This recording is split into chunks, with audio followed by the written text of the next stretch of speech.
Assalamualaikum warahmatullahi wabarakatuh.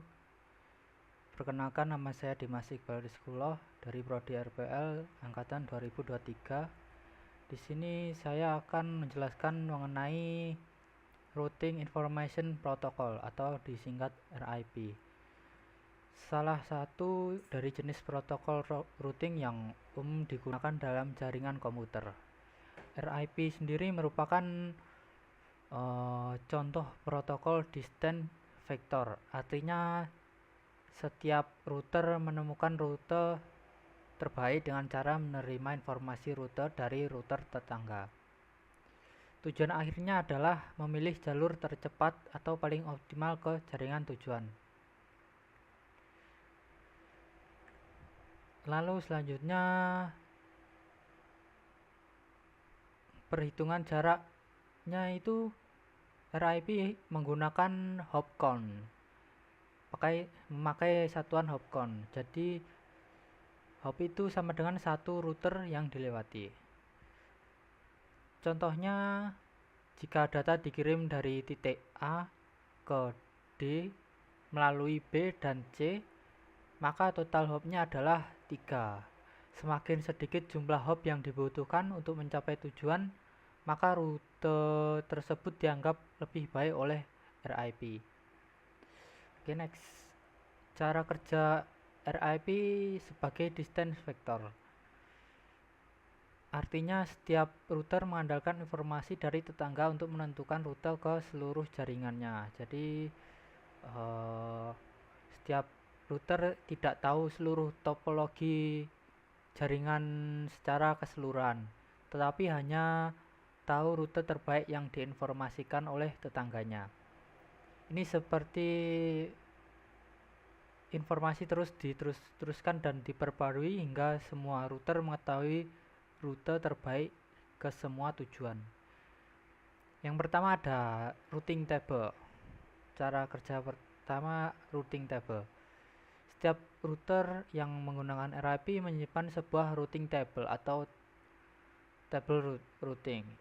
Isi dari table ini yaitu ada alamat jaringan tujuan, lalu hop count untuk mencapai jaringan tersebut, kemudian next hop yaitu router tetangga tujuan berikutnya, yang terakhir adalah interface atau jalur mana yang digunakan untuk mengirimkan paket ke tujuan. Routing table ini akan terus diperbarui sesuai informasi yang diterima dari router tetangga. Lalu yang kedua ada pertukaran informasi. Dalam RIP itu melakukan pertukaran informasi secara periodik setiap 30 detik. Dan saat bertukar data, seluruh isi tabel routing dikirim ke router tetangga. Untuk komunikasinya sendiri, RIP menggunakan UDP port 520. Cara ini memang sederhana tetapi bisa menyebabkan lalu lintas yang tidak efisien di jaringan besar. Lalu selanjutnya ada penanganan jaringan besar. RIP ini punya keterbatasan penting, yaitu hanya mendukung maksimal 15 hop. Jika suatu tujuan memiliki lebih dari 15 hop, maka dianggap tidak dapat dijangkau atau unreachable. Inilah sebabnya RIP tidak cocok untuk digunakan untuk jaringan skala besar, ya, seperti jaringan antar kota atau antar negara. Lalu kita next. Selanjutnya mekanisme pencegahan loop. Agar tidak terjadi routing loop atau perputaran data tanpa akhir, RIP menerapkan 3 mekanisme, yaitu split horizon, routing poisoning, dan hold down timer. Apa sih split horizon ini? Split horizon ini untuk mencegah pengiriman kembali rute dari ke arah dari mana rute itu diterima. Lalu yang kedua rute poisoning, yaitu ketika rute sudah tidak valid, router akan mengumumkannya dengan hop count 16 agar dianggap tidak bisa dijangkau. Yang ketiga hold down timer, jika rute dianggap tidak valid, rute akan menunda penerimaan informasi baru untuk rute tersebut selama beberapa waktu untuk menghindari informasi palsu. Lalu yang terakhir ada tipe versi. RIP memiliki dua versi utama, yaitu RIP versi pertama dan versi kedua. Pertama dan kedua.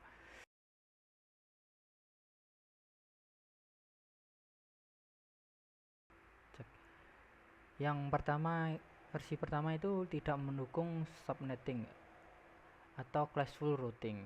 Jadi hanya mendukung classful routing, artinya tidak bisa mengenali subnetting. Dan yang kedua itu mendukung subnetting dan pengiriman multitasking. Ya, mendukung subnetting dan bisa mengirim rute update menggunakan multicast address seperti 224.0.0.9, jadi lebih efisien. Lalu selanjutnya ada kelebihan dan kekurangan. Di sini ada beberapa kelebihan dan kekurangan. Yang pertama, kelebihannya terlebih dahulu. Ini kelebihannya sangat sederhana dan mudah dikonfigurasi. Contoh cocok untuk pemula. Dan yang kedua, didukung luas oleh banyak perangkat jaringan, terutama perangkat-perangkat lama seperti itu, dan hemat bandwidth karena informasi routingnya dikirim cukup kecil, jadi dan hanya kirim data sederhana. Lalu yang terakhir, cocok untuk jaringan kecil atau lokal. Terus selanjutnya, kekurangan RIP itu apa sih? Kekurangan RIP ada 4. Di sini saya ada 4. Maksimal hanya 15 sub. Tidak cocok untuk jaringan besar, jadi tidak ideal untuk jaringan besar.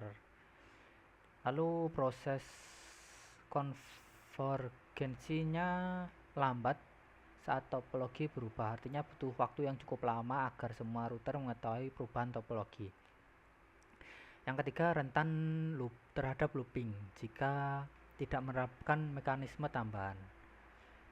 Lalu yang terakhir, tidak memperhitungkan kualitas jalur, hanya jumlah hop. Jadi hanya fokus pada jumlah hop saja. Lalu yang terakhir dari kesimpulan ini, routing information protocol atau RIP adalah protokol routing yang berbasis distance vector yang menggunakan algoritma Bellman-Ford dan menghitung rute terbaik berdasarkan jumlah hop. Meskipun mudah digunakan dan cocok untuk jaringan kecil, RIP juga memiliki keterbatasan dalam skabilitas seperti kecepatan konfigurasi dan efisiensi rute. Karena itu RIP kini lebih sering digunakan hanya untuk pembelajaran saja dan jaringan sederhana seperti itu. Karena telah digantikan oleh protokol yang lebih canggih seperti OSPF dan EIGRP dalam implementasi jaringan modern hari ini. Terima kasih. Oke, terima kasih. Sekian dari saya. Wassalamualaikum warahmatullahi wabarakatuh.